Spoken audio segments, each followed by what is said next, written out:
ಓಂ ಪೃಷದಶ್ವಾಮರುತಃ ಪೃಷ್ಣಿಮಾತರಃ ಶುಭಂ ಯಾವಾನೋ ವಿದಥೇಷು ಜಗ್ಮಯಃ ಅಗ್ನಿಜಿಹ್ವಾಮನವಃ ಸೂರಚಕ್ಷಸೋ ವಿಶ್ವೇನೋ ದೇವಾ ಅವಸಾಗಮನ್ನಿಹ ತತ್ಪುರುಷಾಯ ವಿದ್ಮಹೇ ಸುವರ್ಣಪಕ್ಷಾಯ ಧೀಮಹಿ ತನ್ನೋ ಗರುಡಃ ಪ್ರಚೋದಯಾತ್.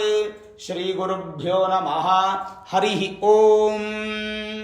ಆತ್ಮೀಯ ಪ್ರಿಯ ಪ್ರೇಕ್ಷಕ ಮಿತ್ರರೇ, ನಿಮ್ಮೆಲ್ಲರ ಜೀವನ ಸುಖಕರ, ಸಮೃದ್ಧಿಕರ, ಲಾಭಕರವಾಗಿರಲಿ ಅಂತ ನನ್ನ ಆರಾಧ್ಯ ದೇವಿ ಹೊರನಾಡು ಅನ್ನಪೂರ್ಣೇಶ್ವರಿಯ ಪಾದಗಳಿಗೆ ನಮಸ್ಕರಿಸ್ತಾ, ಪ್ರಿಯ ಪ್ರೇಕ್ಷಕ ಮಿತ್ರರೇ, 2026 ತುಲಾ ರಾಶಿಯವರಿಗೆ ವರ್ಷ ಭವಿಷ್ಯ ಹೇಗಿದೆ ಅನ್ನುವಂಥದ್ದನ್ನು ಈ ವಿಡಿಯೋಲಿ ನಾವು ನೋಡೋಣ. ಪ್ರಮುಖವಾಗಿ ನಮ್ಮೆಲ್ಲರಿಗೂ ಯುಗಾದಿ ಹಬ್ಬ ಅನ್ನುವಂಥದ್ದು ಹೊಸ ವರ್ಷ, ಹೊಸ ಹರುಷ. ಅಂಥ ಯುಗಾದಿ ಹಬ್ಬವನ್ನು ನಾವು ಏಪ್ರಿಲ್, ಮೇ, ಮಾರ್ಚ್ ಈ ಒಂದು ಸಂದರ್ಭಗಳಲ್ಲಿ ಬರುತ್ತೆ, ನಾವು ಆಚರಣೆ ಮಾಡ್ತೀವಿ. ಹೊಸ ಬಟ್ಟೆ ಹಾಕ್ಕೊಳ್ಳೋದು, ದೇವ್ರ ಪೂಜೆ ಮಾಡೋದು, ಹಿರಿಯರ ಆಶೀರ್ವಾದ ತಗೊಳ್ಳೋದು, ದೇವಸ್ಥಾನಕ್ಕೆ ಹೋಗೋದು, ಪಂಚಾಂಗ ಶ್ರವಣ ಮಾಡೋದು, ನೂತನ ವಸ್ತ್ರಗಳನ್ನು ಧಾರಣೆ ಮಾಡಿಕೊಂಡು ಒಂದು ಹಬ್ಬವನ್ನು ಆಚರಣೆ ಮಾಡ್ತೀವಿ, ಸಿಹಿಯನ್ನು ಉಂಡಿ. ಆದರೆ ಇತ್ತೀಚಿನ ದಿನಗಳಲ್ಲಿ ಹ್ಯಾಪಿ ನ್ಯೂ ಇಯರ್ ಅನ್ನುವಂಥ ಪದ್ಧತಿನೂ ನಮಗೆ ಬಂದಿರೋದ್ರಿಂದ ಸುಮಾರು ಜನ ವೀಕ್ಷಕರು, ಗುರುಗಳೇ, 2026 ಜನವರಿ 1ರಿಂದನೇ ವರ್ಷ ಭವಿಷ್ಯ ಮಾಡಿ ಅಂತ ಬಲವಂತ ಮಾಡಿದ್ದಕ್ಕೆ ನಾನು ನಿಮಗೋಸ್ಕರ ಈ ಒಂದು ವಿಡಿಯೋನ ಮಾಡ್ತಾ ಇದ್ದೇನೆ. ತಪ್ಪೇನಿದೆ ತಿಳ್ಕೊಳ್ಳೋಕ್ಕೆ?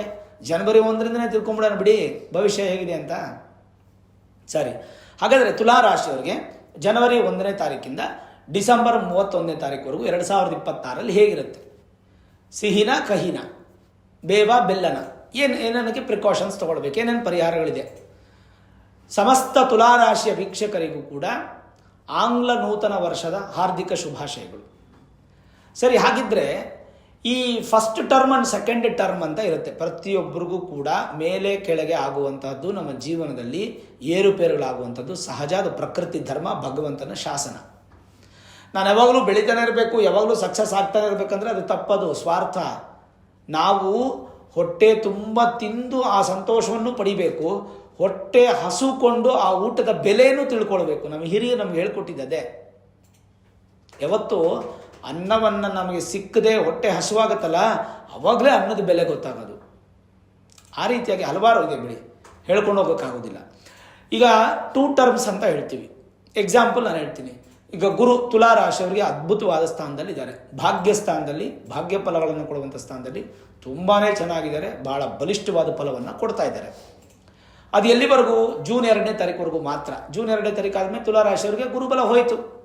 ಗುರು ದಶಮ ಸ್ಥಾನಕ್ಕೆ ಬಂದುಬಿಡ್ತಾರೆ, 10ನೇ ಮನೆಗೆ ಬಂದುಬಿಡ್ತಾರೆ. ಗುರು 10ನೇ ಮನೆಗೆ ಬಂದರೆ ಬೇರೆ ಫಲಗಳು, ಆದರೆ ಗುರುಬಲ ಇರಲ್ವಾ?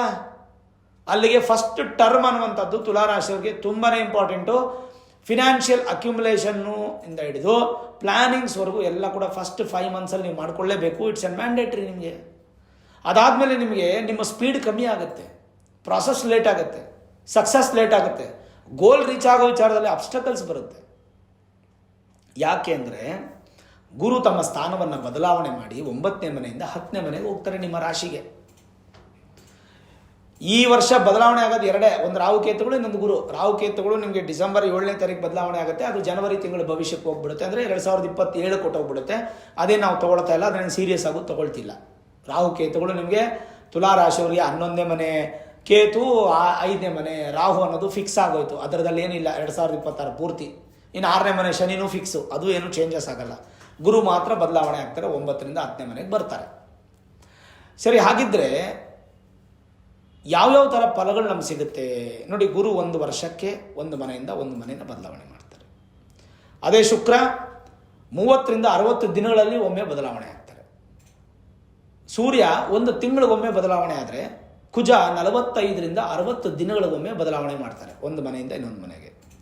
ಬುಧ 14 ದಿನದಿಂದ 28 ದಿನದೊಳಗೆ ಬದಲಾವಣೆ ಆದರೆ, ರಾಹುಕೇತುಗಳು 18 ತಿಂಗಳು ಅಂದರೆ 1.5 ವರ್ಷದಲ್ಲಿ ಬದಲಾವಣೆ ಇದ್ದರೆ, ಶನಿ 2.5 ವರ್ಷಕ್ಕೆ ಬದಲಾವಣೆ ಆಗ್ತಾರೆ 1 ಮನೆಯಿಂದ ಇನ್ನೊಂದು ಮನೆಗೆ. ಇನ್ನು ಚಂದ್ರ 2.5 ದಿನಕ್ಕೆ, ಡೇ, ವಾರ, ತಿಂಗಳು, ವರ್ಷ ಅಲ್ಲ, ದಿನ, ಪ್ರತಿ 2.5 ದಿನಕ್ಕೊಮ್ಮೆ ಚಂದ್ರ ತಮ್ಮ ಮನೆಯನ್ನು ಬದಲಾವಣೆ ಮಾಡ್ತಾರೆ. ಇದು ಬದಲಾವಣೆಯ 9 ಗ್ರಹಗಳ ವಿಚಾರ. ಇನ್ನು ಈ ವರ್ಷ ಎಜುಕೇಷನ್ ಹೇಗಿದೆ, ತುಲಾ ರಾಶಿಯವರಿಗೆ ವಿದ್ಯಾಭ್ಯಾಸ ಹೇಗಿದೆ, ಒಂದೊಂದಾಗಿ ತಿಳ್ಕೊಳ್ಳೋಣ, ಸ್ಟೆಪ್ ಬೈ ಸ್ಟೆಪ್. ವಿದ್ಯಾಭ್ಯಾಸಕ್ಕೆ ಅಂತ ಬಂದಾಗ ತುಲಾ ರಾಶಿಯವರಿಗೆ ಭಾಳ ಪ್ರಶಸ್ತವಾದಂಥ ಕಾಲ. 2026ನೇ ಇಸ್ವಿ ಫೆಬ್ರವರಿ ಮಾರ್ಚ್ ಏಪ್ರಿಲಲ್ಲಿ ಬರೆಯುವಂತಹ SSLC ಎಕ್ಸಾಮ್ ಸ್ಟೂಡೆಂಟ್ಸ್ ಆಗ್ಬೋದು, ಸೆಕೆಂಡ್ PUC ಎಕ್ಸಾಮ್ ಸ್ಟೂಡೆಂಟ್ಸ್ ಆಗ್ಬೋದು, degree, post graduation, PhD, submission ಅಥವಾ UPSC related, government related exams ಏನಾದರೂ ಆಗಲಿ ಪ್ರತಿಯೊಂದು ವಿಚಾರದಲ್ಲೂ ದಿಗ್ವಿಜಯ ಪ್ರಾಪ್ತಿ, ಜಯ, ಸಕ್ಸಸ್ ಜಾಸ್ತಿ ಇದೆ. ಅದೇ ಜೂನ್ 2ನೇ ತಾರೀಕು ನಂತರ ಗುರು ದಶಮಕ್ಕೆ ಬಂದುಬಿಟ್ರೆ ವ್ಯಾವಹಾರಿಕ ಜ್ಞಾನ ಜಾಸ್ತಿ ಇರುತ್ತೆ, ವಿದ್ಯಾಜ್ಞಾನ ಕಡಿಮೆ ಆಗಿಬಿಡುತ್ತೆ. ಅದು ಸ್ಟೂಡೆಂಟ್ಸ್ಗೂ ಕೂಡ ಅಪ್ಲಿಕೇಬಲ್ ಆಗುತ್ತೆ. ಹಾಗಾಗಿ ಸಾಧ್ಯವಾದಷ್ಟು ಕೂಡ ಜೂನ್ 2ನೇ ತಾರೀಕು ನಂತರ ಇರುವಂಥ ಎಕ್ಸಾಮಿನೇಷನ್ಗೆ ಡಬಲ್ ಪ್ರಯತ್ನ ಪಡಬೇಕು. ಅದರ ಒಳಗಡೆ ಇರತಕ್ಕಂಥ ಎಕ್ಸಾಮಿನೇಷನ್ಗೆ ಸಿಂಗಲ್ ಪ್ರಯತ್ನ ಪಡಬೇಕು ನೀವು. ಅದಾದಮೇಲೆ ಡಬಲ್ ಪ್ರಯತ್ನ. ಇನ್ ಕೇಸ್ ನಿಮ್ಮ ಮೂಲ ಜಾತಕದಲ್ಲಿ ಏನಾದರೂ ಬುಧ ಸ್ಟ್ರಾಂಗ್ ಆಗಿದ್ದು ಗುರುನು ಸ್ಟ್ರಾಂಗ್ ಆಗಿತ್ತಂದರೆ ಜೂನ್ 2ನೇ ತಾರೀಕು ನಂತರವೂ ಕೂಡ ನಿಮಗೆ ಡಬಲ್ ಸ್ಟ್ರಾಂಗ್ ಇರುತ್ತೆ. ಅದು ನೀವು ನುರಿತ ಜ್ಯೋತಿಷ್ಯರನ್ನು ಭೇಟಿ ಮಾಡಿ ನಿಮ್ಮ ಹಾರೋಸ್ಕೋಪನ್ನು ತೋರಿಸ್ಕೊಂಡು ಬೇಕಾದ ಸುಲಭ ಪರಿಹಾರಗಳನ್ನು ಮಾಡಿಕೊಂಡ್ರೆ ಭಾಳ ಒಳ್ಳೆ ಫಲ ಸಿಗುತ್ತೆ. ಜೂನ್ 2ನೇ ತಾರೀಕು ನಂತರ ಎಕ್ಸಾಮ್ಸ್ ಎಲ್ಲ ಕಂಪ್ಲೀಟ್ ಮಾಡ್ಕೊಳ್ಳಿ, ಪ್ಲಾನಿಂಗ್ಸ್ ಮಾಡ್ಕೊಳ್ಳಿ. ಇದಾದಮೇಲೆ ವಿದ್ಯಾಭ್ಯಾಸ ಕ್ಷೇತ್ರದಲ್ಲಿ ಸ್ವಲ್ಪ ಕಡಿಮೆ ಕಾಣ್ತಾ ಇರೋದ್ರಿಂದ ಒಂಚೂರು ದೇವತಾರಾಧನೆ, ದೇವರ ದರ್ಶನ, ಗುರುಸ್ತೋತ್ರಗಳನ್ನು ಕೇಳುವಂಥದ್ದು, ಮೂಲ ಜಾತಕವನ್ನು ತೋರಿಸುವಂಥದ್ದು ಇವೆಲ್ಲ ಮಾಡ್ಕೋಬೇಕಾಗುತ್ತೆ. ಏನೇ ಆದರೂ ಕೂಡ ಗುರು 10ನೇ ಮನೆಗೆ ಬಂದರೂ ಕೂಡ ಶುಭ ಫಲ. ನಾನು ನಿಮ್ಗೆ ಗುರು 10ನೇ ಮನೆಗೆ ಬಂದರೆ ಏನು ಫಲ ಅನ್ನೋದು ತಿಳಿಸ್ಬಿಟ್ಟೆ ಮುಂದಕ್ಕೆ ಹೋಗ್ತೀನಿ ನಾನು, ಯಾಕಂದರೆ ಕನ್ಫ್ಯೂಷನ್ ಆಗೋದು ಬೇಡ. ದೇವಾಲಯ ನಗರ ಸಭಾ ಮಾರ್ಗಾಲಯ ದಾಸ ಸರ್ವ ಕರ್ಮಾಣಿ ಪ್ರವ್ರಜ್ಯಾಗಮ ಕರ್ಮ ಜೀವನ ಯೋಷ ವಿಜ್ಞಾನ ವಿದ್ಯಾ ಕ್ರಮಾತ್. ಏನು ಹೇಳುತ್ತೆ, 10ನೇ ಮನೆಯಲ್ಲಿ ಗುರು ಇದ್ದಾಗ ಏನೇನೋ ಫಲಗಳು ಅಂತ ಯೋಚನೆ ಮಾಡೋದಲ್ಲ. ಗುರುಬಲ ಇದ್ದಾಗ ನಿಮಗೆ ಏನು ಫಲ ಕೊಡ್ತಾರೋ ಗುರು ಅದಕ್ಕಿಂತ ಹೆಚ್ಚಿನ ಫಲ ಕೊಟ್ಟರು ಕೂಡ ನಿಮಗೆ ಗುರುಬಲ ಅನ್ನೋದು ಮಾತ್ರ ಇರಲ್ಲ ಅಷ್ಟೇ. ದಶಮಕ್ಕೆ ಬರುವಂತಹ ಗುರು ಹೆಚ್ಚು ಧಾರ್ಮಿಕ, ಅಂದರೆ ದೇವರ ಮೇಲೆ ಹೆಚ್ಚು ಭಕ್ತಿಯನ್ನು ಕೊಡ್ತಾನೆ. ತರ್ಕಶಾಸ್ತ್ರ ಅಂದರೆ ಮಾತಲ್ಲಿ ಸೋಲಿಸುವಂಥದ್ದು. Lawyer, professors, lecturers, teachers, insurance agents, ಆಮೇಲೆ ಟೆಲಿಕಾಲರ್ಸು, ಮಾತಿನಿಂದ ನೀವು ಸಂಪಾದನೆ ಮಾಡುವಂಥವ್ರು, ಮಾತಿನಿಂದ ಗೆಲ್ಲುವಂಥವ್ರಿಗೆ ತುಂಬಾ ಚೆನ್ನಾಗಿದೆ 2026 ವಿಶೇಷವಾದಂಥ ಫಲ. ಅದಕ್ಕೆ ಹೇಳುತ್ತೆ ತರ್ಕಶಾಸ್ತ್ರ, ನ್ಯಾಯಶಾಸ್ತ್ರ, ವಕೀಲ ವೃತ್ತಿ, ವೇದಾಂತ, ವ್ಯಾಕರಣ ಶಾಸ್ತ್ರ ಎಲ್ಲದರಲ್ಲೂ ಕೂಡ ನಿರರ್ಗಳವಾಗಿ ಮಾತಾಡುವಂಥ ಶಕ್ತಿ ಇರುತ್ತೆ. ಆಮೇಲೆ ಸ್ಟೇಜ್ ಫಿಯರ್ ಇರಲ್ಲ ನಿಮಗೆ, ಧೈರ್ಯವಾಗಿ ಮಾತಾಡುವಂಥ ಸ್ವಭಾವ ಆಗುತ್ತೆ ನಿಮ್ಮದು. ಗುರು ಪ್ರಬಲನಾಗಿರುವಂಥ ಸ್ಥಿತಿ ಇದ್ದಾರೆ ಅಂದರೆ ಉಚ್ಚಸ್ಥಾನ ಅಲ್ವಾ, ನಿಮಗೆ 10ನೇ ಮನೆಗೆ ಬಂದರೆ ಉಚ್ಚಸ್ಥಾನ ಇರೋದ್ರಿಂದ ಪ್ರವರ್ತಕರು, ಪತ್ರಕರ್ತರು, ವ್ಯಾಖ್ಯಾನಕಾರರಾಗ್ತೀರಾ, ಶಾಸ್ತ್ರಕಾರರಾಗ್ತೀರಾ, ಪುರೋಹಿತ್ಯ, ದೇವಸ್ಥಾನದ ಅರ್ಚಕ ವೃತ್ತಿ ಮೊದಲಾದ ಧಾರ್ಮಿಕ ವೃತ್ತಿಯಿಂದ ನಿಮಗೆ ಅಭಿವೃದ್ಧಿ ಆಗುತ್ತೆ. ಜೀವಾಂಶೆ ದ್ವಿಜ ವಿಭುಧ ಕಾರಾದಿ ಧರ್ಮೈಹಿ ಎನ್ನುವಂತೆ ಬಂಗಾರದ ಒಂದು ಅಭಿವೃದ್ಧಿ ಹೆಚ್ಚಾಗುತ್ತೆ, ಬಂಗಾರವನ್ನು ಹೆಚ್ಚುಕೊಳ್ತೀರಾ. ಲವಣ ವ್ಯಾಪಾರ ಮತ್ತು ಗಜಾಶ್ವಗಳು ಅಂದರೆ ಹಿಂದಿನ ಕಾಲದಲ್ಲಿ ಅದು ವಾಹನಗಳಾಗಿತ್ತು, ಈ ಕಾಲದಲ್ಲಿ ವಾಹನ ಅಂತ ತೊಗೊಂಡ್ರೆ 2 ವೀಲರ್ 4 ವೀಲರ್ಸ್ ಅಂತ. ಅದರದಲ್ಲಿ 4 ವೀಲರ್ 2 ವೀಲರು ವಾಹನ ಸಂಬಂಧಪಟ್ಟಂಥ ಮಾಲೀಕರಿಗಾಗ್ಬೋದು, ಅದರ ಸಂಬಂಧಪಟ್ಟಂಥ ಡ್ರೈವರ್ಸ್ಗಾಗ್ಬೋದು, ತುಂಬ ಚೆನ್ನಾಗಿರುತ್ತೆ.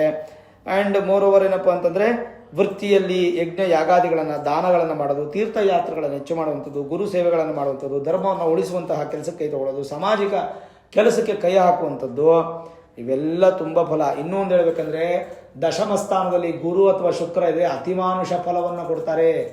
ಅತಿಮಾನುಷ ಅಂತಂದರೆ ಇನ್ಕ್ರೆಡಿಬಲ್, ತುಂಬ ಸಿಕ್ಕಾಪಟ್ಟೆ ಎನರ್ಜಿ, ಸ್ಟ್ರಾಂಗು, ಅಧಿಕ ಜನಾನುರಾಗ ಕೀರ್ತಿಗಳಾಗಿ ಪಾತ್ರರಾಗುತ್ತೀರಾ. ಬೆಲ್ಲ, ಸಕ್ಕರೆ, ಸಿಹಿ, ಬೀಜದ ಉತ್ಪಾದನೆಗಳು, ಉದ್ಯಮ, ಅರಿಶಿಣ ಇವೆಲ್ಲವೂ ಕೂಡ ಟಾಪ್ ಕ್ಲಾಸಲ್ಲಿ ನಿಮಗೆ ವ್ಯಾಪಾರ ಆಗುತ್ತೆ.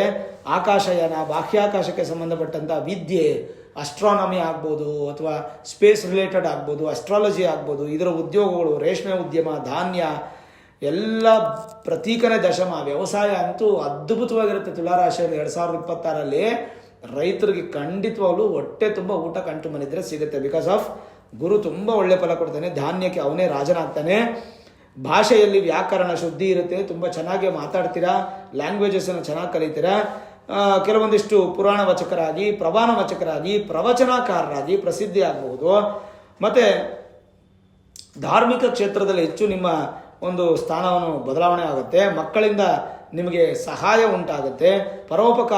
ಪರೋಪಕಾರಾರ್ಥಂ ಇದಂ ಶರೀರಂ ಅನ್ನುವಂಥ ವಾಕ್ಯ ನಿಮಗೆ ಅದ್ಭುತವಾಗಿ ಫಲ ಆಗಿ ತುಂಬ ಜನಕ್ಕೆ ಸಹಾಯ ಮಾಡ್ತೀರಾ. ಮತ್ತು ರಾಜ್ಯ ಸರ್ಕಾರ ಅಥವಾ ಕೇಂದ್ರ ಸರ್ಕಾರಗಳಿಗೆ ಸಂಬಂಧಪಟ್ಟಂಥ ವ್ಯಾಪಾರ, ಉದ್ಯೋಗ, ವಿದ್ಯೆ ಎಲ್ಲವೂ ಕೂಡ ನೀವು ಪ್ರಯತ್ನ ಪಟ್ಟರೆ ಸಕ್ಸಸ್ ಆಗುತ್ತೆ. ಆಪ್ತ ಕಾರ್ಯದರ್ಶಿಗಳಿಗೆ ನಿಮಗೆ ಅಧಿಕಾರ ಸಿಗುವಂಥ ಯೋಗ ಎಲ್ಲವೂ ಚೆನ್ನಾಗಿರುತ್ತೆ, ಕ್ಲಿಯರ್ ಆಗಿ ಹೇಳುತ್ತೆ. ಅಂದರೆ ಕೇಂದ್ರ ಮಂತ್ರಾಲಯ ಅಥವಾ ರಾಜ್ಯ ಮಂತ್ರಾಲಯದ ಒಂದು ಅಧಿಕಾರ ನಿಮಗೆ ಸಿಗುವಂಥ ಯೋಗ. ಗುರು ಬಲಿಷ್ಠನಾಗಿದ್ದು ದಶಮ ಕರ್ಮ ಸ್ಥಾನವನ್ನು ಪ್ರವೇಶ ಮಾಡ್ತಾ ಇದ್ದಾನೆ. ಈಗ ಹೇಳಿ, ಗುರುಬಲ ಹೋದ್ರೂ ನಿಮಗೇನ ಕಷ್ಟನಾ? ಗುರುಬಲ ಅನ್ನೋದು ಒಂದು ಇಲ್ಲ ಬಿಟ್ಟರೆ ಇನ್ನೆಲ್ಲ ಕೊಡ್ತಾನೆ ಭಗವಂತ. ಹಾಗಾಗಿ ಎಜುಕೇಷನಲ್ಲಿ ಸ್ವಲ್ಪ ಎಕ್ಸ್ಟ್ರಾ ಸಮಯವನ್ನು ಕಳಿಬೇಕು, ಮೂಲ ಜಾತಕವನ್ನು ತೋರಿಸ್ಕೊಳ್ಬೇಕು. ಎರಡನೇದು ಜಾಬ್ ಹೇಗಿರುತ್ತೆ? ಉದ್ಯೋಗಕ್ಕೆ ಅಧಿಪತಿ ಶನಿ, ಕರ್ಮಕಾರಕ, ಉದ್ಯೋಗ ಕಾರಕ. ಉದ್ಯೋಗ ಸ್ಥಾನಾಧಿಪತಿ ಯಾರು? ಚಂದ್ರ. ಚಂದ್ರ 2.5 ದಿನಕ್ಕೊಮ್ಮೆ ಬದಲಾವಣೆ ಆಗ್ತಿರೋದ್ರಿಂದ ಗೋಚಾರದಲ್ಲಿ ಚಂದ್ರನ ಫಲ ತಗೊಳ್ಳೋಕೆ ಆಗದೇ ಇಲ್ಲ, ಸಾಧ್ಯನೇ ಇಲ್ಲ. ಹಾಗಾಗಿ ಶನಿಯನ್ನು ನಾವು ಪ್ರಧಾನವಾಗಿ ಇಟ್ಕೊಂಡು ನೋಡೋದಾದರೆ, ಶನಿ ನಿಮಗೆ ಮಿತ್ರನೇ, ನಿಮ್ಮ ರಾಶ್ಯಾಧಿಪತಿಗೆ ಶುಕ್ರನಿಗೆ ಮಿತ್ರನೇ. ಆದರೆ 6ನೇ ಮನೆಯಲ್ಲಿರ್ತಕ್ಕಂಥದ್ದು ಒಂದು ಸ್ವಲ್ಪ ಶತ್ರುತ್ವನ ಉತ್ಪತ್ತಿ ಮಾಡ್ತಾನೆ. ಜಾಬ್ ರಿಲೇಟೆಡ್ ಸ್ವಲ್ಪ ಇಶ್ಯೂಸ್ ಆಗ್ಬೋದು. ಸಡನ್ನಾಗಿ ಜಾಬ್ ಕಳ್ಕೊಳ್ಳುವಂಥ ಸಾಧ್ಯತೆ, ಫೈರ್ ಆಗುವಂಥ ಸಾಧ್ಯತೆ, ಆರೋಗ್ಯದ ತೊಂದರೆ ಆಗುವಂಥದ್ದು. ಯಾಕಂದರೆ 6ನೇ ಮನೆಯನ್ನು ಋಣ, ರೋಗ, ಶತ್ರು, ಸಾಲ ಮಾಡೋದು, ಶತ್ರುಗಳನ್ನ ಉತ್ಪತ್ತಿ ಮಾಡ್ಕೊಳ್ಳೋದು, ರೋಗಗಳನ್ನ ಉತ್ಪತ್ತಿ ಮಾಡ್ಕೊಳ್ಳೋದು. ಈ 3 ಸ್ಥಾನಕ್ಕೂ ಅಧಿಪತಿ 6ನೇ ಮನೆ. ಅಲ್ಲೇ ಕೂತಿದ್ದಾರೆ ಶನಿ. ಹೇಳುತ್ತೆ, ಈ ಪೂರ್ತಿ ಹೇಳ್ಬಿಟ್ಟು ಆಮೇಲೆ ಹೇಳ್ತೀನಿ ನಿಮಗೆ. ಇದಕ್ಕೆ ಮೂಲ ಜಾತಕ ಸಪೋರ್ಟ್ ಮಾಡಿದ್ರೆ ನಿಮ್ಮ ಒಂದು ಫಲಗಳು ಬದಲಾವಣೆ ಆಗ್ಬೋದು. 6ನೇ ಮನೆಯ ಶನಿಯು ಅತೀ ಪ್ರಬಲವನ್ನಾಗಿ ಮಾಡುತ್ತದೆ, ತುಂಬ ಸ್ಟ್ರಾಂಗ್ ಆದಂಥ ಒಂದು ಅಧಿಕಾರವನ್ನು ಕೊಡುತ್ತೆ. ಬಟ್ ಆರೋಗ್ಯದಲ್ಲಿ ಸಮಸ್ಯೆ ಉಂಟು ಮಾಡುತ್ತೆ, ಜಾಗ್ರತೆ. 6ನೇ ಮನೆ ಪಾಪಸ್ಥಾನ, ಪಾಪಗ್ರಹ ಇದ್ದರೆ ಶುಭ ಫಲ. ಬಲಾಢ್ಯನಾದಂಥ ಶನಿ ರಾಜಯೋಗಕ್ಕೆ ಕಾರಣವಾಗ್ತಾನೆ. ಮೇಲಾಗಿ ಸೇವಕರು, ಆಜ್ಞಾವರ್ತಿಗಳು ಅಂದರೆ ಆಳು ಕಾಳನ್ನು ಇಟ್ಕೊಂಡು ಜೀವನ ಮಾಡುವಂಥ ಶಕ್ತಿ ಸಿಗುತ್ತೆ, ನ್ಯಾಯ ತೀರ್ಮಾನ ಮಾಡುವಂಥ ಶಕ್ತಿ ಇರುತ್ತೆ. ನೀವೇನಾದರೂ ಪೊಲೀಸರಾಗಿದ್ದರೆ, ಆರಕ್ಷಕರಾಗಿದ್ದರೆ, ಸೈನಿಕರಾಗಿದ್ದರೆ, ಗೃಹ ರಕ್ಷಕದವರಾಗಿದ್ದರೆ ತುಂಬಾ ಫಸ್ಟ್ ಕ್ಲಾಸ್ ಸಕ್ಸಸ್ಸು. ಕಬ್ಬಿಣವೇ ಮೊದಲಾದ ಗಣಿ ಉದ್ಯಮಕ್ಕೂ, ಲೋಕೋಪಯೋಗಿ ಮೊದಲಾದ ಗುತ್ತಿಗೆದಾರರ ವಿಶೇಷ ಲಾಭಗಳನ್ನು ಗಳಿಸ್ತೀರಾ. ಸ್ವಲ್ಪ ವಾತ ರೋಗ, ವಾತ ಅಂತಂದರೆ ನಿಮಗೆ ಗ್ಯಾಸ್ಟ್ರಿಕ್ಕು, ವಾಯು ಸಮಸ್ಯೆ ವಿಪರೀತ ಜಾಸ್ತಿ ಆಗುತ್ತೆ. ಅಸ್ಥಿರೋಗ ಅಂತ ಹೇಳ್ತೀವಿ, ಅಂದರೆ ಸ್ವಲ್ಪ ಮಟ್ಟಿಗೆ ನಿಮಗೆ ಈ ಮೂಳೆ ಸಮಸ್ಯೆಗಳು ಬರುವಂಥದ್ದು, ಇದೆಲ್ಲ ಜಾಸ್ತಿ ಆಗುತ್ತೆ. ಆಮೇಲೆ ಕಾಲಿನ ನೋವು, ಕಾಲು ಪಾದನ್ನು ತುಂಬ ಚೆನ್ನಾಗಿ ನೋಡ್ಕೋಬೇಕಾಗತ್ತೆ. ಆಲಸ್ಯ ಜಾಸ್ತಿಯಾಗಿ ಸೋಂಬೇರಿತನ ಆಗೋದು, ಅಪಘಾತಗಳಾಗುವಂಥ ಸಾಧ್ಯತೆಗಳು ಹೆಚ್ಚಾಗಿರುತ್ತೆ. ಒಂಚೂರು ಯಾರನ್ನೂ ಕೂಡ ನಿಮ್ಮ ಕೈ ಕೆಳಗೆ ಕೆಲಸ ಮಾಡೋರನ್ನ ತುಚ್ಛವಾಗಿ ನೋಡಬೇಡಿ. ಆ ಕಾರ್ಮಿಕರ ವಿರೋಧ ಆಗುತ್ತೆ. ವಿರೋಧ ಆದರೆ ನಿಮಗೆ ಮನಸ್ಸಿಗೆ ದುಃಖ ಆಗುತ್ತೆ. ನಿದ್ರಾಭಾವ, ಸ್ವಲ್ಪ ನಿದ್ರೆ ಕಡಿಮೆ ಆಗುತ್ತೆ, ಜ್ಞಾಪಕ ಶಕ್ತಿ ಕಮ್ಮಿ ಆಗುವಂತೆ, ಬೆವರೋದು ಜಾಸ್ತಿ ಆಗುತ್ತೆ, ದೇಹದಲ್ಲಿ ಬೆವರುವಿಕೆ ಜಾಸ್ತಿ ಬಂದು ಭಯ, ಆಲಸ್ಯಗಳು ಜಾಸ್ತಿ ಬರುತ್ತೆ. ಇದೆಲ್ಲ ಆರೋಗ್ಯ ಸ್ಥಿತಿ. ನೋಡಿ, ಭಗವಂತ ನಿಮಗೆ ಶನಿ ಪಾಪಸ್ಥಾನದಲ್ಲಿ ಪಾಪಗ್ರಹ ಇದ್ದು ಶುಭ ಫಲ ಕೊಟ್ಟು ರಾಜಯೋಗವನ್ನು ಕೊಟ್ಟು ಅಧಿಕಾರವನ್ನು ಕೊಡ್ತಾನೆ. ಗುರು ಏನು ಮಾಡ್ತಾರೋ ಅದಕ್ಕೆ ಸಪೋರ್ಟ್ ಮಾಡ್ತಾರೆ ಶನಿ. ಆದರೆ ಆ ರೋಗಕ್ಕೆ ಮಾತ್ರ ಶನಿ ಯಾವತ್ತೂ ಕೂಡ ಸಪೋರ್ಟ್ ಮಾಡಲ್ಲ. ಆರೋಗ್ಯದಲ್ಲಿ ಬಳಲಬಾರದು ಅಂದರೆ ಆರೋಗ್ಯವನ್ನು ಚೆನ್ನಾಗಿ ಒಂದು ಒಳ್ಳೆ ಯೋಗ, ಎಕ್ಸಸೈಸ್ ಎಲ್ಲ ಮಾಡಿ, ವಾಕಿಂಗ್ ಎಲ್ಲ ಮಾಡಿ ಚೆನ್ನಾಗಿ ಇಟ್ಕೋಬೇಕು. ಯಾಕಂದರೆ ಅನಿಷ್ಟ ಸ್ಥಾನ ಸ್ಥಿತಿ, ಪಾಪಗ್ರಹಗಳ ಯೋಗ, ದೃಷ್ಟಿ ಸಂಬಂಧ ಅತೀವ ದೋಷಕಾರಿ ರೋಗಗಳನ್ನು ಬಾಧೆ ಮಾಡಿ ಶತ್ರುಗಳನ್ನು ಉತ್ಪತ್ತಿ ಮಾಡಿಬಿಡುತ್ತೆ. ದುಷ್ಟಶಕ್ತಿಗಳ ಬಾಧೆಯನ್ನು ಹೆಚ್ಚು ಮಾಡುತ್ತೆ. ಹಾಗಾಗಿ ಆ ಥರ ಇದ್ದಾಗ ಪ್ರತಿವಾದಗಳನ್ನ ಸೋಲ್ಸೋಕ್ಕಾಗಲ್ಲ, ನಿಮ್ಗೆ ಅಪೋಸಿಟರನ್ನು ಸೋಲ್ಸೋಕ್ಕಾಗಲ್ಲ. ಏನೇ ಆಗಲಿ ನ್ಯಾಯ ಮಾರ್ಗದಲ್ಲಿರಿ. ಶನಿ ನ್ಯಾಯಕ್ಕೆ ಅಧಿಪತಿ, ನ್ಯಾಯ ಮಾರ್ಗದಲ್ಲಿರಿ. ತುಲಾರಾಶಿಯವರಿಗೆ ಶನಿ ಸಪೋರ್ಟ್ ಮಾಡೇ ಮಾಡ್ತಾರೆ, ಚಿಂತೆ ಮಾಡಬೇಡಿ. ಜಾಬ್ ರಿಲೇಟೆಡ್ ಆಗಿ ಸ್ವಲ್ಪ ಫೈರ್ ಆಗುವಂಥ ಸಾಧ್ಯತೆ. ಮೂಲ ಜಾತಕದಲ್ಲಿ ಶನಿ ಎಲ್ಲಿದ್ದಾರೆ, ಯಾವ ಸ್ಥಾನದಲ್ಲಿದ್ದಾರೆ ನೋಡ್ಕೊಂಡು ಡಿಸೈಡ್ ಮಾಡಿ. ಇನ್ ಕೇಸ್ ಏನಾದರೂ ಜಾಬ್ ಹೋಗುವಂಥ ಸಾಧ್ಯತೆ ಹೇಳಿದರೆ ಅದಕ್ಕೆ ಏನಾದರೂ ಪರಿಹಾರಗಳು ಮಾಡ್ಕೊಳ್ಳಿ. ಖಂಡಿತ ನಿಮಗೆ ಜಾಬನ್ನು ಉಳಿಸ್ಕೊಳ್ಳಿ. ಸ್ವಲ್ಪ ತುಲಾರಾಶಿಯವರಿಗೆ ಜಾಬ್ ಸಮಸ್ಯೆಗಳಾಗುವಂಥ ಚಾನ್ಸಸ್ ಕಾಣ್ತಾ ಇದೆ. ಇನ್ನು ಬಿಸ್ನೆಸ್ ವಿಚಾರಕ್ಕೆ ಬಂದರೆ ಫ್ಲಕ್ಚುಯೇಷನ್ಸ್ ಇರುತ್ತೆ. ಈ ವರ್ಷ 2026 ಬಿಸ್ನೆಸ್ಸಲ್ಲಿ ಬ್ಯಾಲೆನ್ಸ್ಡ್ ಆಗಿರುತ್ತೆ. ಒಂದು 6 ತಿಂಗಳು ಚೆನ್ನಾಗಿರುತ್ತೆ, ಒಂದು 6 ತಿಂಗಳು ಚೆನ್ನಾಗಿರಲ್ಲ, 3 ತಿಂಗಳು ಚೆನ್ನಾಗಿರುತ್ತೆ, 3 ತಿಂಗಳು ಚೆನ್ನಾಗಿರಲ್ಲ. ಒಟ್ಟಾರೆ 2026 ನೀವು ಸಾಲನೂ ಮಾಡ್ಕೊಳ್ಳಲ್ಲ, ಸಾಲನೂ ಕಟ್ಟಕ್ಕೆ ಹೋಗಲ್ಲ. ಅಲ್ಲಿಗೆಲ್ಲ ಸಮವಾಗಿ ಎಲ್ಲ ಬ್ಯಾಲೆನ್ಸ್ಡ್ ಆಗುತ್ತೆ. ಬಿಸ್ನೆಸ್ ವಿಚಾರ ತೊಂದರೆ ಇಲ್ಲ. ಹೊಸದಾಗಿ ಬಿಸ್ನೆಸ್ ಮಾಡಿಸ್ಬೇಕು ಅಂದರೆ ಜಾತಕ ತೋರಿಸ್ಕೋಬೇಕಾಗುತ್ತೆ. ಎಕ್ಸ್ಪ್ಯಾನ್ಷನ್ ಮಾಡಬೇಕಾದ್ರೆ ತೊಂದರೆ ಇಲ್ಲ, ಮುಂದುವರಿಸಿ. ಪಾರ್ಟ್ನರ್ಶಿಪ್ ಬಿಸ್ನೆಸ್ ಮಾಡಬೇಕಾದ್ರೂ ಕೂಡ ಪ್ಲ್ಯಾನ್ಡ್ ಆಗಿ ನೀವು ಮಾಡಬೇಕಾಗುತ್ತೆ. ಇನ್ವೆಸ್ಟ್ಮೆಂಟ್ ಪರ್ಪಸ್ ಏನಂತಂದರೆ ಯೋಚನೆ ಮಾಡಿ ಒಳ್ಳೆ ಸಮಯ ನೋಡಿ ನೀವು ಇನ್ವೆಸ್ಟ್ಮೆಂಟ್ ಮಾಡೋದು ಒಳ್ಳೆಯದು. ನಿಮ್ಗೆ ಯಾವಾಗ ತುಂಬ ಪಾಸಿಟಿವ್ ಟೈಮು ಆ ಟೈಮ್ನ ನೀವು ಆಯ್ಕೆ ಮಾಡ್ಕೊಳ್ಳೋದು ಭಾಳ ಉತ್ತಮ. 4ನೇದು ಹೆಲ್ತ್ ಬಗ್ಗೆ ನಾನು ಆಗಲೇ ಹೇಳ್ಬಿಟ್ಟೆ. ಎಷ್ಟು ಹೇಳಿದ್ದೀನಿ ನಾನು ಹೆಲ್ತ್ ಬಗ್ಗೆ. ವಾತ, ವಾಯುರೋಗ, ಅಸ್ಥಿರೋಗ, ಕಾಲಿನ ನೋವು, ಆಲಸ್ಯ, ಅಪಘಾತ, ಈ ನಿದ್ರಾಭಾವ, ಜ್ಞಾಪಕ ಶಕ್ತಿ ಕೊರತೆ, ಬೆವರುವಿಕೆ, ಭಯ, ಇಷ್ಟು ಕೂಡ ನಿಮಗೆ ಆರೋಗ್ಯದಲ್ಲಿ ತೊಂದರೆಗಳು ಬರ್ಬೋದು. ಇದನ್ನೆಲ್ಲ ಬ್ಯಾಲೆನ್ಸ್ ಮಾಡಿ ಸಾಧ್ಯವಾದಷ್ಟು ಸ್ವಲ್ಪ ಯೋಗ, ಮೆಡಿಟೇಷನ್, ವಾಕಿಂಗ್ ಎಲ್ಲ ಮಾಡ್ಕೊಳ್ಳಿ. 5ನೇದು ವೆಲ್ತ್, ಐಶ್ವರ್ಯದ ವಿಚಾರಕ್ಕೆ ಬಂದರೆ ಪ್ರಾರಂಭದ 5 ತಿಂಗಳು 2026 ಪ್ರಾರಂಭದ 5 ತಿಂಗಳು ತುಂಬ ಉತ್ತಮವಾಗಿರುತ್ತೆ. ಹಣವನ್ನು ಕೂಡಿಡಲೇಬೇಕು. ಯಾಕೆಂದರೆ ಕೂಡಿಟ್ಟು ಒಂದು ಕಡೆ ಇಟ್ಟಿದ್ರೇ 2026 ಜೂನ್ 2ನೇ ತಾರೀಕು ನಂತರ ಏನಾದರೂ ಸ್ವಲ್ಪ ಸಮಸ್ಯೆಗಳು ಅಥವಾ ಖರ್ಚುಗಳು ಬಂದರೆ ಅದನ್ನು ಉಪಯೋಗಿಸಿ ಅದನ್ನು ಬ್ಯಾಲೆನ್ಸ್ ಮಾಡಲಿಕ್ಕಾಗತ್ತೆ. ಇಲ್ಲಾಂದರೆ ಯಾರ ಕೈ ಕಾಲ ಹಿಡಿದು ಸಾಲ ತೊಗೊಳ್ಳೋದು ಈ ಥರ ಮಾಡೋದು ಬೇಡ. ಹಾಗಾಗಿ ಐಶ್ವರ್ಯ ವಿಚಾರದಲ್ಲಿ ಮೊದಲನೇ ಭಾಗ ತುಂಬ ಚೆನ್ನಾಗಿದೆ, 2ನೇ ಭಾಗ ಸಾಧಾರಣವಾಗಿದೆ. ಗುರು ಸಪೋರ್ಟ್ ಮಾಡಿ ದುಡ್ಡು ಬಂದರೂ ಕೂಡ ನಿಮಗೆ ದುಡ್ಡು ಹೆಚ್ಚು ಉಳಿಯೋದಕ್ಕೆ ಸ್ವಲ್ಪ ಅನಾನುಕೂಲ ಆಗೋದ್ರಿಂದ ಮೊದಲ 5 ತಿಂಗಳು ಸ್ವಲ್ಪ ಅಕ್ಯುಮುಲೇಷನ್ ಮಾಡಲಿಕ್ಕೆ ಪ್ಲ್ಯಾನ್ ಮಾಡಿ. ಅಷ್ಟು ಬಿಟ್ಟರೆ ಐಶ್ವರ್ಯ ತೊಂದರೆ ಇಲ್ಲ, ಬಂಗಾರ ವಾಹನ ತೊಗೊಳಕ್ಕೆ ಸಮಸ್ಯೆ ಇಲ್ಲ. ಇನ್ನು 6ನೇದು ಮದುವೆ ಮತ್ತು ರಿಲೇಷನ್ಶಿಪ್ಸ್ ಹೇಗಿರುತ್ತೆ ಅಂತ.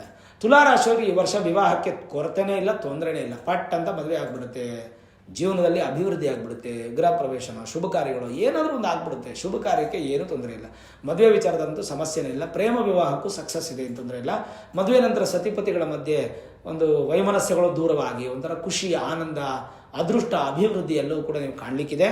ಯಾವುದೇ ಥರದ ದೋಷಗಳು 2026ರಲ್ಲಿ ತುಲಾರಾಶಿಯವರಿಗೆ ಕಾಣ್ತಾ ಇಲ್ಲ. ಆದ್ದರಿಂದ ಭಯಪಡುವಂಥ ಸನ್ನಿವೇಶ ಅಥವಾ ಭಯಪಡುವಂಥ ಸೂಚನೆಗಳು ಯಾವುದು ಕಾಣ್ತಾ ಇಲ್ದಿರೋದ್ರಿಂದ ಏನು ಭಯಪಡಬೇಡಿ. ಇನ್ ಕೇಸ್ ವಿಳಂಬ ಆಗ್ತಾ ಇದ್ದರೆ ಅವಾಗ ನಿಮ್ಮ ಮೂಲ ಜಾತಕ ತೋರಿಸ್ಕೊಂಡು ಶುಕ್ರನ ಸ್ಥಿತಿ ಆಧಿಪತ್ಯ ಹೇಗಿದೆ, ವಿವಾಹಕ್ಕೆ ಮೂಲ ಜಾತಕ ಏನಾದರೂ ಅಡೆತಡೆ ಮಾಡ್ತಾ ಇದೆ ಅಂತ ತೋರಿಸ್ಕೋಬೇಕಾಗತ್ತೆ. ಇನ್ನು ಸಂತಾನ ಹೇಗಿದೆ, ಅದ್ಭುತವಾಗಿದೆ. ಗುರು ನವಮೇ ಸ್ಥಿತ ಗುರು ಸಂತಾನ ಉತ್ತಮ, ದಶಮೇ ಸ್ಥಿತಿ ಗುರು ರಾಜಯೋಗ ಸಂತಾನ. ಅಂದರೆ 9ನೇ ಮನೇಲಿ ಕೂತ್ಕೊಳ್ಳೋಂಥ ಗುರುಬಲ ಕೊಟ್ಟು ಸಂತಾನ ಕೊಟ್ಟರೆ 10ನೇ ಮನೇಲಿ ಕೂತ್ಕೊಳ್ತಕ್ಕಂಥ ಗುರು ರಾಜಯೋಗವನ್ನು ಕೊಟ್ಟು ಸಂತಾನ ಕೊಡ್ತಾನಂತೆ. ಹಾಗಾಗಿ ಸಂತಾನ ಅಪೇಕ್ಷಿತ ದಂಪತಿಗಳಿಗೆ ಅದ್ಭುತವಾಗಿದೆ 2026ನೇ ವರ್ಷ ತುಲಾರಾಶಿಯವರು. ಅದು ಕೂಡ ಭಯಪಡೋ ಅವಶ್ಯಕತೆ ಇಲ್ಲ. ಸರಿ, ಏನೇನು ಯೋಗಗಳು ಬರುತ್ತೆ 2026 ತುಲಾರಾಶಿಯವ್ರಿಗೆ, ಏನೇನು ಪರಿಹಾರಗಳಿದೆಯಾ ಅಂತಂದರೆ, ಯೋಗ ಅಂತಿಲ್ಲ, ಒಂದು ಹಂಸಯೋಗ ಬರುತ್ತೆ. ಬಟ್ ನಿಮ್ಗೆ ಅಪ್ಲಿಕೇಬಲ್ ಆಗಲ್ಲ, ಯಾಕಂದರೆ 10th ಹೌಸ್ ಆಗಿಬಿಡ್ತು, ಅದು ಅಪ್ಲಿಕೇಬಲ್ ಆಗಲ್ಲ. ಆ್ಯಕ್ಚುಲಾಗಿ 14/7 ಕೇಂದ್ರ ಸ್ಥಾನ ನಿಮ್ಗೆ ಅಪ್ಲಿಕೇಬಲ್ ಆಗಬೇಕು. ಆದರೆ ನಿಮ್ಮ ಒಂದು ಜಾತಕದಲ್ಲಿ ಗುರುಸ್ಥಾನ ಬಲಿಷ್ಠವಾಗಿದ್ದರೆ ಹಂಸಯೋಗ ಅನ್ನುವಂಥದ್ದು ಅಪ್ಲೈ ಆಗುತ್ತೆ. ಹಂಸಯೋಗದಿಂದ ಧನ, ಸಂತಾನ, ಶುಭ ಕಾರ್ಯ, ಸ್ವಗೃಹ ಈ 4 ಸಿಗುತ್ತೆ. ಅಂದರೆ ಹಣ ಚೆನ್ನಾಗಿ ಸಂಪಾದನೆ ಮಾಡ್ತೀರಾ, ಒಳ್ಳೆ ಸಂತಾನ ಆಗುತ್ತೆ, ಒಳ್ಳೆ ಮನೆ ಕಟ್ಟಿ ಗೃಹ ಪ್ರವೇಶ ಮಾಡ್ತೀರಾ, ಮನೆಯಲ್ಲಿ ಶುಭ ಕಾರ್ಯಗಳಾಗುತ್ತೆ. ಈ 4 ಕೂಡ ಈ ಯೋಗದಿಂದ ನಿಮ್ಗೆ ಸಿಗುತ್ತೆ. ಇದು ಒಂದೇ ಯೋಗ ನಿಮಗೆ 2026ರಲ್ಲಿ ಬಲಿಷ್ಠವಾಗಿರುತ್ತೆ. ಇನ್ನು 11ನೇ ಮನೆ ಕೇತು, 5ನೇ ಮನೆ ರಾಹು ಏನೂ ಕೂಡ ನಿಮಗೆ ಯೋಗಗಳನ್ನು ಕೊಡೋದಿಲ್ಲ. ಹಾಗಾಗಿ ಚಿಂತೆ ಮಾಡೋಂಗಿಲ್ಲ. ಇನ್ನು ಪರಿಹಾರ ಅಂತ ಬಂದಾಗ ನೋಡಿ, ಪ್ರತಿಯೊಬ್ಬರು ಗುರುಬಲ ಬರುತ್ತೆ ಅಂದರೆ ಆಸೆ ಪಡ್ತಾರೆ. ಯಾರೂ ಗುರುಬಲನ ಬೇಡ ಅಂತ ಹೇಳಲ್ಲ, ಗುರುಬಲ ಬೇಕು ಬೇಕು ಅಂತಲೇ ಹೇಳೋದು. 2026 ಜೂನ್ 2ನೇ ತಾರೀಕು ಗುರು ಬದಲಾವಣೆ ಆಗುತ್ತೆ. ನಿಮ್ಮ ಊರು, ಗ್ರಾಮ, ನಿಮ್ಮ ಸುತ್ತಮುತ್ತ ಯಾವ್ದಾರ ಮಠ, ದೇವಸ್ಥಾನಗಳೆಲ್ಲಾದರೂ ಕೂಡ ಗುರುಶಾಂತಿ ಮಹಾಯಾಗವನ್ನು ಮಾಡ್ತಾ ಇರ್ತಾರೆ ಜೂನ್ 2ನೇ ತಾರೀಕು. ಅವತ್ತಿನ ದಿನ ಒಂದು 500, 1000, 2000 ಅಮೌಂಟ್ ಫಿಕ್ಸ್ ಮಾಡಿರ್ತಾರೆ. ಆ ಅಮೌಂಟನ್ನು ಕಟ್ಬಿಟ್ಟು ನೀವು ಗುರುಶಾಂತಿ ಮಹಾಯಾಗನ ಸಂಕಲ್ಪ ಮಾಡಿ ಮಾಡಿಸ್ಕೋಬೇಕು. ನೀವು ಕಂಪಲ್ಸರಿ ಬೇಕೇ ಬೇಕು. ತುಲಾರಾಶಿಯವ್ರಿಗೆ ಮಿಸ್ ಮಾಡೋಂಗೇ ಇಲ್ಲ, ಬಿಡೋಂಗೇ ಇಲ್ಲ. ಎಲ್ಲಿ ನಿಮ್ಗೆ ಅನುಕೂಲ ಆಗಿಲ್ಲ ಅಂದರೆ ನಾನು ನಿಮ್ಮ ಪರವಾಗಿ ನಿಮ್ಮ ಸಹಕಾರದಿಂದ ನಿಮಗೋಸ್ಕರ ಜೂನ್ 2ನೇ ತಾರೀಕು ಎಲೆಕ್ಟ್ರಾನಿಕ್ ಸಿಟಿಯಿಂದ ಹೊಸೂರು ಹೊರಡಲ್ಲಿ ಅತ್ತಿಬೆಲೆ ಹತ್ರ ಒಂದು ಮಹಾಕ್ಷೇತ್ರ ಇದೆ, ರಾಜರಾಜೇಶ್ವರಿ ಆಂಜನೇಯ ಸ್ವಾಮಿ ಹಾಗೂ ವಿಶೇಷವಾಗಿ ಶನೇಶ್ವರ ಮಹಾಕ್ಷೇತ್ರ. ಈ ಕ್ಷೇತ್ರದಲ್ಲಿ 1,00,000 ಸ್ವಾಹಾಕಾರದ ಗುರುಶಾಂತಿ ಮಹಾಯಾಗವನ್ನು ಮಾಡ್ತಾ ಇದ್ದೀನಿ. ಸದ್ಯೋಜಾತ, ವಾಮದೇವ, ಅಘೋರ, ತತ್ಪುರುಷ, ಈಶಾನಾದಿ ಪಂಚರುದ್ರ ಮುಖ ಹೋಮ, ಗಣಪತಿ ಹೋಮ, ನವಗ್ರಹ ಹೋಮ, ಮೃತ್ಯುಂಜಯ ಹೋಮ, ಆಯುಷ್ಯ ಹೋಮ, ನಕ್ಷತ್ರ ಹೋಮ, ಮಧುಮಿಶ್ರಿತ ಕಮಲ ಪುಷ್ಪ ಶ್ರೀ ಸೂಕ್ತ ಮಹಾಲಕ್ಷ್ಮಿ ಹೋಮವನ್ನು ಮಾಡಿಸ್ತಾ ಇದ್ದೀನಿ. 9 ನವಗ್ರಹಗಳಿಗೂ ಹೋಮ ಆಗ್ತಾ ಇದೆ. ವಿಶೇಷವಾಗಿ ಶನಿಗೂ ಕೂಡ ನಿಮ್ಗೆ ಹೆಂಗೋ 6ನೇ ಮನೆ ಅಲ್ವಾ, ಅದಕ್ಕೂ ಒಂದು ಹೋಮ ಬೇಕು. ಈ ಥರ ಪ್ರತಿಯೊಂದು ಎಲ್ಲ ಗ್ರಹಗಳಿಗೂ ಹೋಮ ಆಗಿ ವಿಶೇಷವಾದಂಥ ಒಂದು ಹೋಮ ಯಾಗವನ್ನು ಮಾಡ್ತಾ ಇದ್ದೀನಿ. ನೀವು ಈ ಯಾಗಕ್ಕೆ ಪಾಲ್ಗೊಳ್ಬೇಕು ಅಂತಂದರೆ ನಿಮಗೆ 8431384001 ಈ ಒಂದು ನಂಬರ್ಗೆ ಬಿಟ್ಟರೆ ಇನ್ನು ಯಾವ ನಂಬರ್ಗೆ ನೀವು ಫೋನ್ ಮಾಡಿದ್ರು ನಿಮ್ಮ ಡೀಟೇಲ್ಸ್ ಸಿಗಲ್ಲ. ಫೋನ್ ಮಾಡಿ ನಿಮ್ಮ ಡೀಟೇಲ್ಸ್ ಎಲ್ಲ ನೀವು ತೊಗೊಂಡು ನೀವು 1,001 ರೂಪಾಯಿ ಒಬ್ಬರಿಗೆ ನೀವು ಪೇ ಮಾಡಿದ್ರೆ ನಿಮ್ಮ ಗೋತ್ರ, ನಕ್ಷತ್ರ, ರಾಶಿ, ಹೆಸರಲ್ಲಿ ಸಂಕಲ್ಪ ಆಗಿ ಪೋಸ್ಟಲ್ ಅಡ್ರೆಸ್ಸನ್ನು ನೀವು ಕಳಿಸ್ಕೊಡ್ಬೇಕಾಗತ್ತೆ. ಆ ಅಡ್ರೆಸ್ಗೆ ಕರುಂಗಲಿ ಮಾಲಾ ಅನ್ನುವಂಥ ಮಾಲ ನಿಮಗೆ ಮನೆಗೆ ಕೊರಿಯರ್ ಮುಖಾಂತರ ಬರುತ್ತೆ. ಈ ಕರುಂಗಲಿ ಮಾಲ ನೆಗೆಟಿವ್ ಎನರ್ಜಿನ ದೂರ ಮಾಡಿ ಪಾಸಿಟಿವ್ ಎನರ್ಜಿನ ಇನ್ಕ್ರೀಸ್ ಮಾಡುತ್ತೆ. ಅಲ್ಲ ಗುರುಗಳೇ, ಗುರುಶಾಂತಿ ಮಹಾಯಾಗಕ್ಕೂ ಕರುಂಗಲಿ ಮಾಲಗೇನು ಸಂಬಂಧ ಅಂದರೆ, ಶಿವ ಹಾಗೂ ಗುರುಗಳಿಗೆ ಸಂಕೇತ ಅಂದರೆ ಕರುಂಗಲಿ ಮಾಲ. ಅಲ್ಲಿ ಪೂಜೆಲಿಟ್ಟು, ಯಾಗದಲ್ಲಿಟ್ಟು ಪೂಜೆ ಮಾಡಿ ಅಕ್ಷತೆ, ಒರಿಜಿನಲ್ ಸರ್ಟಿಫಿಕೇಟ್ ಸಮೇತ ನಿಮಗೆ ಪ್ರಸಾದವನ್ನು ಕೊರಿಯರ್ ಮುಖಾಂತರ ಕಳಿಸ್ಲಿಕ್ಕಾಗತ್ತೆ. ಹಾಗಾಗಿ ಕರುಂಗಲಿ ಮಾಲ ಪ್ರತಿಯೊಬ್ಬರು ತೊಗೊಳ್ಳಿ. ಇದನ್ನು ಹಾಕೊಳ್ಳೋದ್ರಿಂದ ನೆಗೆಟಿವ್ ಕ್ಲಿಯರ್ ಆಗುತ್ತೆ, ಪಾಸಿಟಿವ್ ಇನ್ಕ್ರೀಸ್ ಆಗುತ್ತೆ. ಒಬ್ರಿಗೆ ಮಾತ್ರ 1,001 ರೂಪಾಯಿ. ಕೇವಲ 1000 ಜನಕ್ಕೆ ಮಾತ್ರ ಅವಕಾಶ ಇರೋದ್ರಿಂದ ಅದಕ್ಕಿಂತ ಹೆಚ್ಚು ಜನಕ್ಕೆ ನಾವು ಅವಕಾಶ ಕೊಡ್ತಾ ಇಲ್ಲ. ಹೋದ್ಸಲ ಶನಿಶಾಂತಿ ಮಹಾಯಾಗ ಮಾಡಿದಾಗ 1000 ಜನ ಆಗ್ಬಿಟ್ಟು ಸುಮಾರು ಜನಕ್ಕೆ ಪ್ರಸಾದ ಕಳ್ಸೋಕ್ಕಾಗದೆ ಭಾಳ ಬೇಸರ ಆಯಿತು ನನಗೂ ಕೂಡ. ಆ ಥರ ಈ ಸಲ ಆಗೋದು ಬೇಡ. ಹಾಗಾಗಿ 1,000 ಜನಕ್ಕೆ ಮಾತ್ರನೇ ಅವಕಾಶ. ಅದಕ್ಕಿಂತ ಹೆಚ್ಚು ಜನ ಯಾರೇ ಬಂದರೂ ದರ್ಶನ, ಅನ್ನದಾನ ಸ್ವೀಕಾರ ಮಾಡ್ಕೊಂಡು ಹೋಗಬೇಕೆ ಬಿಟ್ಟರೆ ರಿಜಿಸ್ಟ್ರೇಷನ್ ಸ್ಟಾಪ್ ಆಗಿಬಿಡುತ್ತೆ. ಹಾಗಾಗಿ ನೀವು ಕೂಡಲೇ ರಿಜಿಸ್ಟ್ರೇಷನ್ ಮಾಡಿಸ್ಕೊಂಡು ನಿಮ್ಮ ಹೆಸರನ್ನ ನೀವು ಬರ್ಸ್ಕೊಂಬಿಡಿ. ಆಮೇಲೆ ಲಾಸ್ಟಲ್ಲಿ ಫೋನ್ ಮಾಡಿ ಗುರುಗಳೇ ನಮ್ಮದೊಂದು ದಯವಿಟ್ಟು ಕೇಳಬೇಡಿ. ಯಾಕಂದರೆ ಹೋದ್ಸಲ ಪ್ರಸಾದ ಮಿಸ್ ಆದಂಗೆ ಈ ಸಲ ಯಾರಿಗೂ ಆಗಬಾರ್ದು. ಇನ್ನೊಂದು ವಿಶೇಷತೆ ಏನಪ್ಪ ಅಂತಂದರೆ, ಭಗವಂತನ ಆಶೀರ್ವಾದ ಕ್ಷೇತ್ರದಲ್ಲಿ ಮಾಡ್ತಕ್ಕಂಥದ್ದು. ಅವತ್ತು ನೀವು ಬರ್ಬೋದು, ನಿಮ್ಮ ಕುಟುಂಬ ಪರಿವಾರ ಸಮೇತವಾಗಿ ನಿಮ್ಮ ಸಂಬಂಧಿಕರು, ಸ್ನೇಹಿತರು ಎಲ್ಲರನ್ನೂ ಕರ್ಕೊಂಬಂದು ನೀವು ದರ್ಶನ ಮಾಡಿಕೊಂಡು ಅನ್ನದಾನ ಸ್ವೀಕಾರ ಮಾಡ್ಕೊಂಡು ಹೋಗ್ಬೋದು. ಪೂಜೆ ಪ್ರಸಾದ ಕೊಟ್ಟವರೇ ಬರಬೇಕು, ದುಡ್ಡು ಹಾಕ್ತವರೇ ಬರಬೇಕು ಅನ್ನೋಂಥ ಕಮರ್ಷಿಯಲ್ ಭಾವನೆ ಖಂಡಿತ ಇಲ್ಲ. ಎಲ್ಲರೂ ಬರ್ಬೋದು. ಏಪ್ರಿಲ್ ಮೇ ಮಾಸ ಭವಿಷ್ಯ ಮಾಡ್ಬೇಕಾದ್ರೆ ನಾನು ಅಡ್ರೆಸ್ಸನ್ನು ಪಿನ್ ಮಾಡ್ತೀನಿ, ಖಂಡಿತ ಪ್ರತಿಯೊಬ್ಬರು ಬನ್ನಿ ಲೊಕೇಶನ್ಗೆ. ತುಲಾರಾಶಿಯವರಿಗೆ ಲಕ್ಕಿ ಕಲರ್ಸ್ ಬಂದು ಬಿಳಿ, ನೀಲಿ ಮತ್ತು ಹಸಿರು ಅಂದರೆ ವೈಟು, ಮತ್ತು ವಿಶೇಷವಾಗಿ ಬ್ಲೂ ಮತ್ತು ಗ್ರೀನ್, ಈ 3 ಕಲರ್ಸ್ ಆಗುತ್ತೆ. ಲಕ್ಕಿ ನಂಬರ್ಸ್ ಬಂದು ನಂಬರ್ 6 ಆ್ಯಂಡ್ ನಂಬರ್ 5 ಆಗುತ್ತೆ, ತುಂಬ ಚೆನ್ನಾಗಿರುತ್ತೆ. ಲಕ್ಕಿ ಡೇ ಬಂದು ಸ್ಯಾಟರ್ಡೇ, ಫ್ರೈಡೇ ಆ್ಯಂಡ್ ವೆನ್ಸ್ಡೇ, ಈ 3 ದಿನವೂ ಚೆನ್ನಾಗಿರುತ್ತೆ. ಲಕ್ಕಿ ಫೇಸ್ ಬಂದು ಈಸ್ಟ್ ವೆಸ್ಟ್ 2 ಚೆನ್ನಾಗಿರುತ್ತೆ. ಲಕ್ಕಿ ಗಾಡ್ ಬಂದು ಅಮ್ಮನವರು ಅಂತಂದರೆ ವಿಶೇಷವಾಗಿ ದೇವಿ ಹಾಗೂ ವಿಷ್ಣು, ಮಹಾವಿಷ್ಣುವನ್ನು ಆರಾಧನೆ ಮಾಡೋದು ಬಹಳ ಒಳ್ಳೆಯದು. ಈ 2 ದೇವರನ್ನು ಆರಾಧನೆ ಮಾಡೋದ್ರಿಂದ ತುಲಾರಾಶಿಯವರಿಗೆ ಮತ್ತಷ್ಟು ಶುಭ ಫಲ ಅನ್ನೋಂಥದ್ದು ಪ್ರಾಪ್ತಿಯಾಗುತ್ತೆ. ಬಟ್ ಒಂದಂತೂ ಸತ್ಯ, ಗ್ರಹ ಸ್ಥಿತಿಗಳ ಶಕ್ತಿ, ಅವರ ಆಶೀರ್ವಾದದಿಂದ ನಮ್ಮ ಜೀವನ ನಡೀತಾ ಇದೆ. ಗ್ರಹಗಳು ಕೋಪ ಮಾಡ್ಕೋಬಾರ್ದು. ನಮ್ಮಲ್ಲಿ ಹಿರಿಯರು ಹೇಳ್ತಾರೆ, ಗ್ರಹಗಳ ಆಗ್ರಹಕ್ಕೆ ಪಾತ್ರರಾಗಬೇಡಿ, ಗ್ರಹಗಳ ಅನುಗ್ರಹಕ್ಕೆ ಪಾತ್ರರಾಗಿ ಅಂತೇಳಿ. ನಾವು ಆಗ್ರಹಕ್ಕೆ ಪಾತ್ರರಾಗೋದು ಬೇಡ, ಅನುಗ್ರಹಕ್ಕೆ ಪಾತ್ರರಾಗೋಣ. ಈ ಮಹಾಯಾಗಕ್ಕೆ ನಿಮ್ಮೆಲ್ಲ ಸಪೋರ್ಟಿಂದ ವಿಶೇಷವಾಗಿ ಮಹಾಯಾಗ ಮಾಡಬೇಕು. ಇದನ್ನು ಲೈವಲ್ಲಿ ನೀವೆಲ್ಲರೂ ನೋಡ್ಬೋದು. ಆ್ಯಂಡ್ ಮೋರ್ ಓವರ್ ಹೋದ್ಸಲ ಕೂಡ ಸುಮಾರು 1000 ಜನ ಬಂದಿದ್ರಿ. ಎಲ್ಲರಿಗೂ ಅನುಭವ ಇದೆ, ಎಲ್ಲರೂ ಪೂಜೆ ಮಾಡಿಸ್ಕೊಂಡು ಎಲ್ಲರೂ ಪ್ರಸಾದ ತೊಗೊಂಡ್ರಿ, ಖುಷಿ ಆಯಿತು.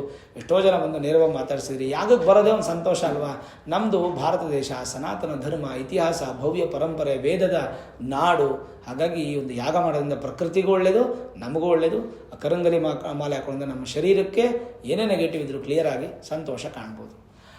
ಆಗಲಿ, ಏನೇ ಇದ್ರೂ ಕೂಡ ನಿಮ್ಮ ಒಂದು ವಿಶೇಷವಾದಂಥ ಈ ಒಂದು ಸಂದರ್ಭ ಉಪಯೋಗಿಸ್ಕೊಳ್ಳಿ. ಗುರು ತುಂಬ ಸ್ಟ್ರಾಂಗ್ ಆಗಿರ್ತಾರೆ, ಪಾಪಸ್ಥಾನದಲ್ಲಿ ಪಾಪಗ್ರಹ ಶನಿನೂ ಚೆನ್ನಾಗಿರ್ತಾರೆ, ರಾಹುಕೇತುಗಳು ಸೇಮ್ ಫಲ ಕೊಡ್ತಾರೆ, ಏನೂ ದೊಡ್ಡ ವ್ಯತ್ಯಾಸ ಇಲ್ಲ. ಮೂಲ ಜಾತಕವನ್ನು ಒಮ್ಮೆ ಗುರುಗಳೇ ನೀವು ಇಷ್ಟೆಲ್ಲ ಹೇಳ್ತಾ ಇದ್ದೀರಾ, ಚೆನ್ನಾಗಿದೆ ಅಂತ ನಮಗೇನು ಚೆನ್ನಾಗೇ ಆಗ್ತಾಯಿಲ್ಲ, ಇನ್ನೂ ಕೆಟ್ಟದಾಗ್ತಾಯಿದೆ, ಸಮಸ್ಯೆ ಆಗ್ತಾ ಇದೆ ಅಂತಂದರೆ ಅವಾಗ ನಿಮ್ಮ ಮೂಲ ಜಾತಕದಲ್ಲಿ ಏನಾದರೂ ಸಮಸ್ಯೆ ಇರ್ಬೋದು. ನುರಿತ ಜ್ಯೋತಿಷ್ಯರನ್ನು ಭೇಟಿ ಮಾಡಿ ವೇದಿಕ್ ಅಸ್ಟ್ರಾಲಜಿ, ಹೈಯರ್ ಅಸ್ಟ್ರಾಲಜಿ ಪ್ರೆಡಿಕ್ಷನ್ಸನ್ನು ಮಾಡಿಸಿ ಏನಾದರೂ ಸುಲಭ ಪರಿಹಾರಗಳಿದ್ದರೆ ಖಂಡಿತ ಮಾಡ್ಕೊಳ್ಳಿ. ಭಗವಂತ ಒಳ್ಳೇದು ಮಾಡ್ತಾನೆ, ಖಂಡಿತ ನಿಮಗೆ ಸಕ್ಸಸ್ ಆಗುತ್ತೆ. ಈ ವಿಡಿಯೋ ಇಷ್ಟ ಆಗಿದರೆ ಲೈಕ್ ಮಾಡಿ, ಶೇರ್ ಮಾಡಿ, ಮುಖ್ಯವಾಗಿ ನಮ್ಮ ಚಾನಲ್ಗೆ ಸಬ್ಸ್ಕ್ರೈಬ್ ಮಾಡಿ, ಬೆಲ್ ಐಕಾನನ್ನು ಪ್ರೆಸ್ ಮಾಡಿ. ಪ್ರತಿನಿತ್ಯ ನಾನು ಪೂಜೆ ಮಾಡುವಂತಹ ನನ್ನ ಆರಾಧ್ಯ ದೇವಿ ಹೊರನಾಡು ಅನ್ನಪೂರ್ಣೇಶ್ವರಿಯ ಆಶೀರ್ವಾದ ಅನುಗ್ರಹ ಸದಾಕಾಲ ಮತ್ತೊಮ್ಮೆ ನಿಮಗೆ ಸಿಗಲಿ ಅಂತ ಪ್ರಾರ್ಥನೆ ಮಾಡ್ತಾ, ಸರ್ವೇ ಜನಾಃ ಸುಖಿನೋ ಭವಂತು, ಸಮಸ್ತ ಸನ್ಮಂಗಳಾನಿ ಭವಂತು.